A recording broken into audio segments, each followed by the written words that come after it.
High friends, very good morning, welcome back to my channel Swati Samaddar blogs.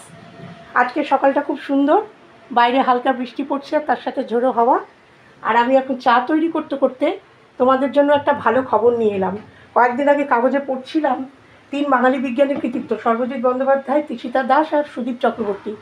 ওনারা যে আবিষ্কারটা করেছেন তাতে ওনারা বলছেন যে আমাদের মোবাইলের চার্জিং ড্রেইন হয়, ব্যাটারিতে আমরা চার্জ দিচ্ছি, ব্যাটারি ড্রেইন হচ্ছে, এটার জন্য আমাদের অনেক সময় অনেক অসুবিধায় পড়তে হয়। অনেকের তো পাওয়ার ব্যাংক থাকে না, ফলে পথে ঘাটের জন্য অসুবিধা হয় বই কি।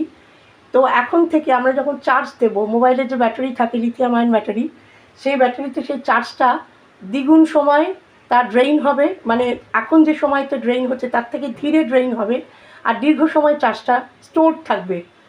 তো এই আবিষ্কারটা যদি সত্যি সত্যি আমাদের ডেইলি লাইফে আসে, তাহলে এর একটা বিরাট ইম্প্যাক্ট আমাদের লাইফে পড়বে এবং আমরা বলতে পারবো যে সায়েন্স সত্যি